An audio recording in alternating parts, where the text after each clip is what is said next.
नहीं दूर हुआ बहुगुणा का गिला, जारी है चिट्ठियों का सिलसिला। नाराज बहुगुणा ने फिर किया वार, घर में ही फंसी रावत सरकार। जी हां, घर में ही फंसी है रावत सरकार। लेटर बॉम्ब लगातार जारी है और ये सिलसिला कब तक जारी रहेगा कुछ कहा नहीं जा सकता। लेकिन ऐसे में बड़ा सवाल ये खड़ा होता है कि आखिर काम कब करेगी सरकार, और सवाल ये भी है कि आखिर कब खत्म होगी ये रार। सभी खास मेहमान हमारे साथ हैं। कांग्रेस के प्रवक्ता मथुरा दत्त जोशी हमारे साथ हैं, बीजेपी के नेता रविंद्र जुगरान और हमारे मैनेजिंग एडिटर अमिताभ अग्निहोत्री जी भी हमारे साथ बने हुए हैं। लेकिन उससे पहले आपको बता दें, दरअसल उत्तराखंड में सरकार की फजीहत कम होने का नाम नहीं ले रही है। सीएम हरीश रावत के आश्वासन के बाद भी बहुगुणा के तेवरों में तल्खी बरकरार है और इन्हें इंतजार है 7 को होने वाली कैबिनेट की बैठक का। यानी घर में ही फंस गई है सरकार। इधर के सवाल और उधर के जवाब। उत्तराखंड सरकार में लेटर बम का सिलसिला बदस्तूर जारी है। अपनी मांगों की फहरिस्त से रावत सरकार को फंसा चुके बहुगुणा अब 7 फरवरी को होने वाली कैबिनेट की बैठक पर नजरें गड़ाकर बैठे हैं। बात बनी तो ठीक, वरना 15 फरवरी को उधम सिंह नगर में मचेगा उद्धम, वो भी जनाक्रोश रैली के जरिए। बहुगुणा जहां वर्ग 4 और वर्ग 1 ख की जमीनों के नियमितीकरण को लेकर जल्द फैसले की मांग पर अड़े हैं, वहीं मुखिया हरीश रावत का कहना है कि मसलों में वक्त लगता है।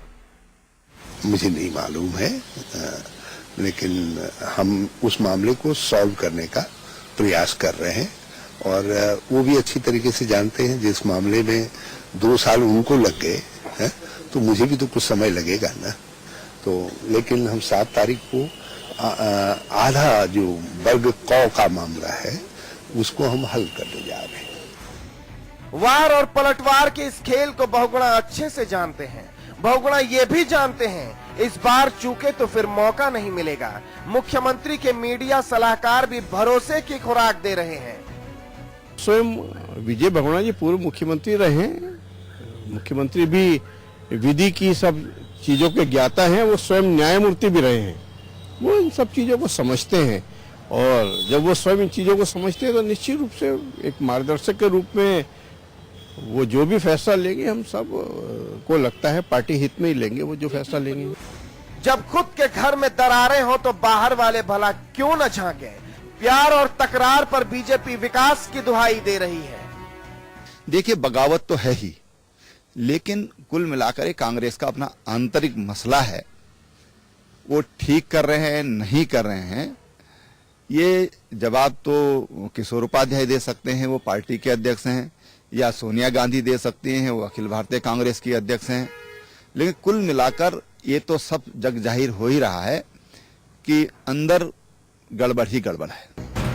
बहरहाल बहुगुणा के पत्र को प्रेम पत्र बताकर हरीश रावत जहां प्यार जताने की कोशिश कर रहे हैं, वहीं बहुगुणा के तेवर और तल्ख हो रहे हैं।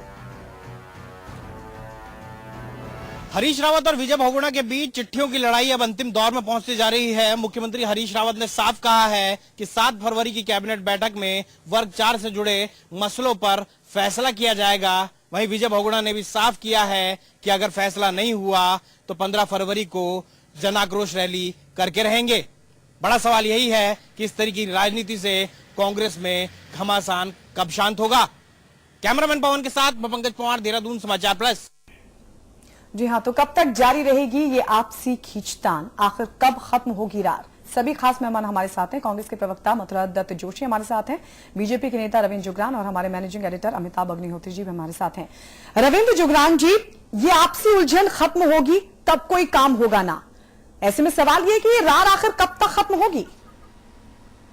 हम तो ये चाहते हैं कि ये जो रार है ये तत्काल खत्म होनी चाहिए जी। राज्य का जो विकास है वो सबसे ज्यादा महत्वपूर्ण है।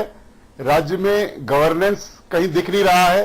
शासन तो कर रही है, किस तरीके से कांग्रेस की सरकार शासन कर रही है जी। और सबसे बड़ी बात इस बात का, उनकी जो चिट्ठी गई है बहुगुणा जी की माननीय हरीश रावत जी को, और हरीश रावत जी की चिट्ठियां जब माननीय विजय बहुगुणा जी को जाती थी जो मुख्यमंत्री थे जी जी, इसका मतलब यह है कि इनके पूर्व मुख्यमंत्रियों को भी चिट्ठी लिख के जन आक्रोश रैली करनी पड़ रही है।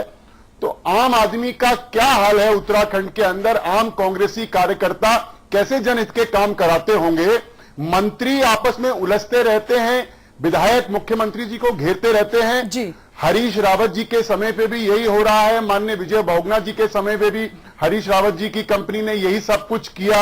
इसका मतलब गवर्नेंस तो कहीं है नहीं, जनहित के काम हो नहीं रहे हैं।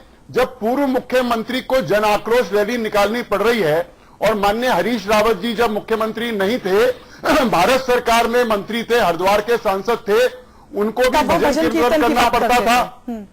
तो ये उत्तराखंड प्रदेश के लिए बहुत दुर्भाग्यपूर्ण है। हम चाहते हैं कि दोनों नेताओं में समन्वय हो, उत्तराखंड प्रदेश का जो विकास है वो अवरुद्ध ना हो। ये हमारी भगवान इन दोनों लोगों को सद्बुद्धि दे। मतलब जोशी जी, पत्रों के पेच में फंसी सरकार से कोई क्या उम्मीद लगाए? आपके 3 साल तो निकल गए, आप काम कब करेंगे? देखिए, सरकार कहीं किसी पत्र के पेंच में नहीं फंसी है। सरकार काम कर रही है, जो काम करने का तरीका होता है उस हिसाब से काम कर रही है, संवैधानिक तरीके से काम कर रही है। कोई पत्र लिखना का मतलब ये नहीं है कि सरकार पेंच में फंसी है।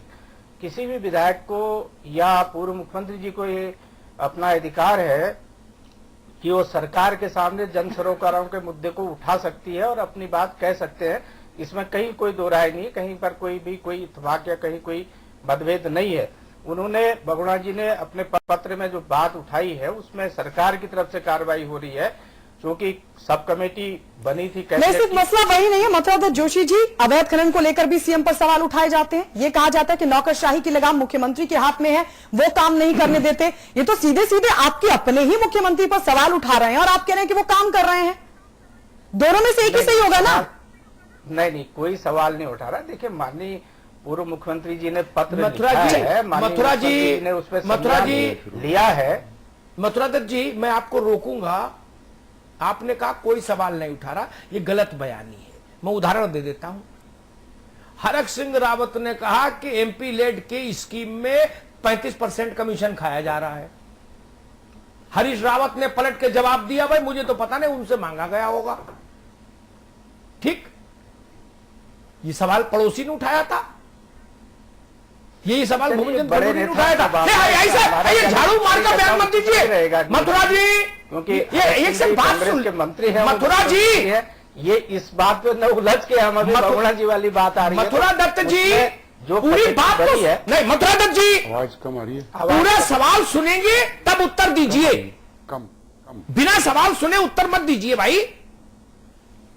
आपने एक स्वीपिंग रिमार्क्स पास कर दिया, कोई कहीं उलझाव नहीं है, कोई सवाल नहीं उठा रहा। मैंने कह दिया खनन पर यशपाल आर्या ने सवाल उठाया कम है, और आप कह रहे हो कोई सवाल नहीं उठा रहा। ये गलत बयानी नहीं मेरे मंच पर चलेगी ना। मैं सारा इतिहास बता दूंगा, सारे मंत्रियों ने कब कब क्या कहा, और आप कह रहे हो कोई सवाल नहीं उठा रहा। मेरा एंकर अगर कोई बात बोलता है तो मानकर चलिए उसके पीछे 50 प्रमाण लेके बैठता हूं शो में। ये झाड़ू मार का बयान देके भागने की कोशिश मत करे भाई। कोई आपने बहसी खारिज कर दी, कोई सवाल नहीं उठा रहा। और जो आप लोग बात कहते हो कि जी देखिए माननी को चिट्ठी लिखने का माननीय अधिकार है, माननी अधिकार तो पूरे भारत में हर आदमी को चिट्ठी लिखने का है। लेकिन एक पूर्व मुख्यमंत्री, जो बात रविंद्र जुगरान कह रहे थे, अगर वो जाके धमकी दे कि मैं जन आक्रोश रैली करूंगा, मुझे आपकी लड़ाई में रुचि नहीं, बहुगुणा जी रावत जी को पटक दे, रावत जी बहुगुणा जी को पटक दे, मेरी सेहत पर क्या फर्क? मेरी चिंता उत्तराखंड है मथुरा दत्त जी। ये ड्रामा हो रहा है उत्तराखंड में, जिसने मैं बहस लेके आया हूं।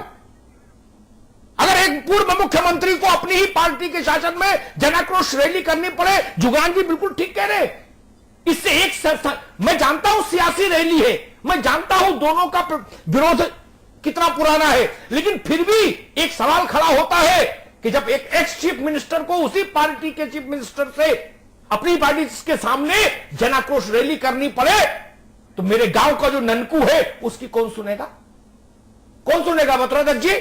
मेरी चिंता वो है, मेरी चिंता ये नहीं कि हरीश रावत हट जाएंगे तो बहुगुणा बन जाएंगे, और बहुगुणा हट गए तो हरीश रावत बन गए। मतलब देखिए ना, ये जुगरान जी का अपना मत है, उसमें भारतीय जनता पार्टी इसमें गलत क्या कह दिया? अपना मत क्या होता भाई? इसमें गलत क्या कह दिया? हुजूर आप हमको तो बोलने दीजिए। हमारी बात तो पूरी होने दीजिए ना। जी भैया। मैं देखिए, जुगरान जी भारतीय जनता पार्टी के नेता है। भारतीय जनता पार्टी विपक्ष की भूमिका में है, उनका काम है कहना, वो सरकार पर आरोप लगाएंगे, आरोप लगाना उनका धर्म है, वो लगा सकते हैं आरोप। मैं सरकार के बचाव के लिए यहां पर बैठा हूं, मैं भी सरकार के पक्ष की बात करूंगा, मैं सरकार के खिलाफ की बात नहीं करूंगा। आप समीक्षक है, आप समीक्षा की बात करेंगे, इसमें कोई दो राय नहीं है, हम सहमत हैं आपकी बात से, हम सब आप सरकार की बात करेंगे, फिर जनता की बात कौन करेगा मथुरा जोशी जी? देखिए ना, अगर कोई सत्तारूढ़ पक्ष का विधायक माननीय मुख्यमंत्री जी को पत्र लिख रहा, तो इसका मतलब हम ये नहीं मान सकते कोई विरोध कर रहा है, उन्हें ठीक है, पत्र से कोई मतलब नहीं है। ये तो सिर्फ उदाहरण दिया जा रहा है कि सरकार काम नहीं कर पा रही, आपसी झगड़ों में ही उलझी हुई है मथुरा जोशी जी। लेटर से कोई मतलब नहीं है, 4 लिखे मुख्यमंत्री लिखे, बहुगुणा लिखे उनको। सरकार बहुत अच्छे काम कर रही है, सरकार कहीं जगहों में आंकड़े आपको बता देते हैं। सीएम हरीश बहुत अच्छे काम हो रहे हैं। अब तक के जितने मुख्यमंत्री रहे हैं उनसे सबसे ज्यादा घोषणाएं की है, 1600 घोषणाएं उन्होंने की अपने 1 साल के कार्यकाल में, जो अब तक किसी सीएम ने नहीं की है उत्तराखंड के। और सबसे बड़ी बात यह है कि ये जो घोषणाएं हैं वो 2000 करोड़ से ज्यादा का बजट मांगती हैं। क्या सरकार के पास इतना बजट है? हमारे पास जो जानकारी है उसके मुताबिक तो नहीं है मथुरा जोशी जी। इसके अलावा आपने उत्तराखंड को कर्जे में धकेल दिया है, 12% के तकरीबन जो कर्ज है वो बढ़ा है इस 1 साल में। कहां काम कर रही है सरकार? देखिए, सरकार का बजट भी तो बढ़ा है, जब राज्य बना था तो 900 करोड़ का सालाना बजट था, आज सरकार 12,500 करोड़ रुपए पर ईयर में खर्चा कर रही है, वार्षिक योजना भी बढ़ी है, हमको दोनों तरफ देखना पड़ेगा ना मैडम। नहीं, बजट नहीं है, आधार पर कर्ज भी बढ़ेगा, कर्ज का रेशो भी बढ़ना ही है, उसमें क्या हो रहा है, बढ़ेगा। जोशी जी आपकी बात आ गई, ये समीक्षा तो करनी पड़ेगी ना। जोशी जी मैं एक निवेदन कर दूं, हर राज्य का हर अगले साल प्लान आउटले बढ़ता है, ये कोई एवरेस्ट चढ़ना नहीं है, ये एवरेस्ट चढ़ना थोड़ी ना ओलंपिक जीतना है। हर राज्य का, मिजोरम का भी बढ़ता है, नागालैंड का भी बढ़ता है, त्रिपुरा का भी बढ़ता है, मेघालय का भी बढ़ता है, उत्तराखंड का भी बढ़ता है, जम्मू कश्मीर का भी बढ़ता है। कोई इतना बड़ा इशू नहीं कि उसको अपन मेडल के तौर पर टांक ले गए। रविंद्र जुगरान जी, मेरी चिंता कतई ये नहीं कि कुश्ती में बहुगुणा जी जीतेंगे कि हरीश रावत जीतेंगे, दोनों हार जाएं भली भला, दोनों जीत जाएं भली भला, कपड़े फाड़ दें एक दूसरे के, हमें क्या फर्क। मेरी चिंता यह है 1 करोड़ लोगों का सूबा ठीक से चले, लोगों को गुड गवर्नेंस मिले। ये निजी कुश्ती के लिए मैदान नहीं बनाया गया था ना उत्तराखंड। सरकार किस लिए होती है? परिणाम देने के लिए। ये आपके पर्सनल अकाउंट सेटल करने का मामला क्यों बने जुगरान जी? ये मैं कहना चाहूंगा कि ये कतई कांग्रेस का अंदरूनी मामला नहीं है, ये उत्तराखंड राज्य का मामला है और उत्तराखंड की कांग्रेस सरकार उत्तराखंड के वर्तमान और भविष्य को दांव पे लगाकर अपने नेताओं के, कांग्रेस के नेताओं की निजी लड़ाई का मंच इसको नहीं बनने दिया जाएगा, नहीं ये बनना चाहिए, जो कि ये बन रहा है। अरे जन आक्रोश रैली करनी होगी तो भारतीय जनता पार्टी करेगी। माननीय विजय बहुगुणा जी जो सांसद रहे हैं, जस्टिस रहे हैं, पूर्व मुख्यमंत्री रहे हैं और हिमालय पुत्र और भारत की राजनीति के चाणक्य स्वर्गीय एच.एन. बहुगुणा जी के विरासत के वो केवनहार हैं, वो सब लोग ये ड्रामा करेंगे तो कौन बख्शेगा कांग्रेस सरकार को और कांग्रेस पार्टी को? कांग्रेस के संगठन को चाहिए कि वो अपनी सरकार पे लगाम लगाए। और मैं दूसरा ये कहना चाहूंगा कि जो पॉलिटिकल वर्कर्स हैं या पॉलिटिकल लीडर्स हैं, आंख बंद करके अपनी सरकारों का भोंपू बनकर व्यवहार करना बंद करें। अगर हर पॉलिटिकल वर्कर ईमानदारी से जनता की बात करेगा तो सरकारों पर अंकुश लगेगा, उसकी पार्टी का दबाव बनेगा और हमको 2 और 2 4 कहने की आदत करनी चाहिए। उत्तराखंड तो बर्बाद हो गया 14 सालों में। अच्छी बात। 14 सालों में हम एक कदम भी आगे नहीं बढ़े। मतलब ऐसे हालातों में काम होगा? ऐसे हालातों में काम संभव नहीं है, काम नहीं हो पा रहा है। जोशी जी बहुत संक्षेप में बताइए। देखिए, निश्चित रूप से काम होगा, काम में कहीं कोई कोताही नहीं है। माननीय मुख्यमंत्री जी बिल्कुल सीरियस हैं। माननीय मुख्यमंत्री जी ने कहा कि बहुगुणा जी ने जो मुद्दे उठाए, देखिए मैं उसके विस्तार में आपको पहले मैं बता रहा था कि सब कमेटी थी कैबिनेट की, सब कमेटी का निर्णय आया है, कल कैबिनेट नहीं, उस पर हरक सिंह रावत भी सवाल उठा रहे हैं। मतलब जोशी जी उनके बयान को, उनके वक्तव्य को भी आप ध्यान में रखिए, उस पर हरक सिंह रावत ने उठाया है सवाल ठीक है, आप कहना चाह रहे हैं कि वो काम कर रहे हैं। वैसे हमारा मसला बहुगुणा को लेकर नहीं है, हम सिर्फ जनता की बात कर रहे हैं कि आखिर उनको आउटपुट कब मिलेगा। मतोदर जोशी जी, अब संपादकीय टिप्पणी का वक्त हो गया। मेहताब जी, संपादकीय टिप्पणी। मैं बहुत दुखी हूं, इतना छोटा सूबा, 10-20-50 कुल जमा नेता आपस में नहीं सुलझ रहे हो। मथुरा जी की मजबूरी में जानता हूं, वो उस पार्टी के नेता है, उनको सरकार को डिफेंड करना है, करना भी चाहिए, उस पार्टी के नेता है। लेकिन जो मैं कह रहा हूं वो मथुरा दत्त जोशी जान रहे हैं ना, ऐसा थोड़ी नहीं कि नहीं मैं कोई नई बात कह रहा हूं। वो भी जान रहे हैं कि जूतों में दाल आज से नहीं बट रही, ये नारायण दत्त के समय से बटती रही है।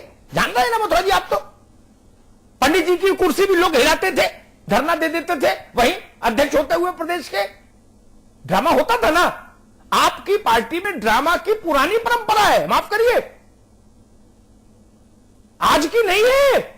ये पंडित नारायण दत्त तिवारी के समय ड्रामा की परंपरा है, और ये राज्य स्तरीय परंपरा जो है, उजली परंपरा, इसको आपने हाथ से नहीं जाने दिया ना। ये तो चिरा बगावत का आपकी पार्टी के अंदर जो जीवाणु है, वो दिन दूनी रात चौगनी तरक्की करता रहा। और आप ऐसी अच्छी अच्छी बातें आप लोग बोलते हो, मैं तो आप लोगों के अभिनय को दाद देता हूं। कितना अच्छा अभिनय आप लोग टीवी पर कर लेते हैं। एक बात बताऊं दिल की, जब बहुगुणा जी थे मुख्यमंत्री, तो हरीश जी के, जो लोग हरीश जी के समर्थक कहे जाते हैं, वो लोग मिलते थे मुझे, तो कहते थे भैया इसको बिना हटवाए मानेंगे नहीं, चाहे कुछ करना पड़े। ठीक, अब हरीश जी जब आ गए हैं, सच बता रहा हूं, कभी व्यक्तिगत पूछिएगा तो मैं नाम भी ले दूंगा। अब जब हरीश जी आ गए, तो जो बहुगुणा जी के सिपाही हैं, वो कहते भैया बैठाल दिया आला कमान ने, लेकिन हम चैन से नहीं बैठने देंगे। मुझे आज तक कोई बीजेपी का नेता ये कहने नहीं आया, न बहुगुणा जी के समय कि हम मुख्यमंत्री को चैन से नहीं बैठने देंगे, न हरीश जी के समय। मेरे पास दोनों दफे कांग्रेस के ही आए मथुरा दत्त जी, है ना, और बड़े नेता है, कोई छोटे कार्यकर्ता नहीं है, ठीक ठाक खाते पीते नेता है, हैसियत वाले। ऐसी सरकारें चलती है क्या? आप क्या नेतृत्व देंगे प्रदेश को जब पार्टी के अंदर एक राय नहीं? मुंडे मुंडे मतर भिन्ना, ऐसी सरकार चलाएंगे? अब मखौल बना दिया आपने सरकार को, अधिकारी बेलगाम हो गए, परिणाम देने को कोई तैयार नहीं। कोई इंदिरा हृदय से अटैच हो गया, कोई यशपाल लारिया से, कोई हरक सिंह से, कोई विजय बहुगुणा से, कोई हरीश रावत से। खत्म। सरकार के साथ कौन है? कोई नहीं, व्यक्तियों के साथ है अधिकारी, और मजे ले रहे। नाम लू, नाम लेके बताऊं क्या कौन किसका चिंटू है, और इसलिए मजे ले रहा है, काम नहीं कर रहा है। मथुरा जी, ये स्थिति अच्छी नहीं, ये धोखा है जनता के साथ। आप चुनाव में जाएंगे तो आपको इसकी कीमत चुकानी पड़ेगी। भारतीय जनता पार्टी ने अपनी आंतरिक कलह की कीमत चुकाई है। आप भी चुनाव में जाएंगे तो आपको भी कीमत चुकानी पड़ेगी। भाई ये बातें नहीं चलेंगी कि नहीं माननीय जी को चिट्ठी लिखने का, माननीय चिट्ठी का माननीय अधिकार है, ये थोड़ी चलती चुनाव में। चुनाव में तो उठापटक होती है ना, आपको पता है, पुराने आदमी जानते हैं। ऐसा क्यों करें हम? कांग्रेस के आला कमान को चाहिए कि जितने बिगड़ेल घोड़े हैं ना उत्तराखंड में, उनकी लगाम कस के रखे। ये सरकार व्यक्तिगत प्रहसन और व्यक्तिगत अकाउंट सेटलमेंट के लिए नहीं मिलती, सरकार डिलीवरी के लिए मिलती है। गुड्स डिलीवर करना चाहिए, परिणाम देना चाहिए, पारदर्शी शासन हो, विकास हो। सारी ऊर्जा तो एक दूसरे को नीचा दिखाने में लगी जा रही है। दे चिट्ठी दे बाइट, दे चिट्ठी दे बाइट, काम कब करेगा आदमी? मथुरा जी, अपनी पार्टी के लोगों को समझाइए, बताइए कि प्रदेश के लोग देख रहे हैं, वो संतुष्ट नहीं है। क्योंकि उत्तराखंड, ठीक कहा, मैं रविंद्र जुगरान जी की बात से 100% सहमत हूं। 14 साल का उत्तराखंड हो गया। दिल पे हाथ रख के सोचिएगा, क्या इसीलिए हम उत्तराखंड के राज्य का निर्माण करवाया था? लोगों ने कुर्बानियां दी थी यही दिन देखने के लिए कि आप लोग भरे पेट काजू बादाम खाने के बाद एक दूसरे से कुश्ती लड़ो, इसलिए शहादत हुई थी। आप लाल बत्ती में चलो इसलिए शहादत हुई थी क्या? और आप चिट्ठी लिखो रोज इसके लिए शहादत हुई थी क्या? शहादत हुई थी पहाड़ पर पानी और जवानी रुके, विकास का वायुमंडल बने, उत्तर प्रदेश की दादागिरी से मुक्ति हो, अपना नसीब उत्तराखंड खुद लिखे। क्या हुआ? सिर्फ इतना फर्क पड़ गया, 70 लोग विधायक हो गए, इतने फर्क पड़ गया, इससे ज्यादा कोई फर्क नहीं। परिस्थितियां विपरीत है, कांग्रेस चेतेगी तो ठीक, नहीं चेतेगी तो जो देश का वायुमंडल है वही उत्तराखंड का वायुमंडल होगा, अगर कांग्रेस समय रहते नहीं चेती। बहुत बहुत धन्यवाद। बहुत बहुत शुक्रिया आप सभी का हमारे साथ जुड़ने के लिए। मथुरा जोशी जी आपका, रविंद्र जी आपका बहुत बहुत शुक्रिया, अमिताभ जी आपका भी बहुत बहुत शुक्रिया इस चर्चा में हमारे साथ बने रहने के लिए।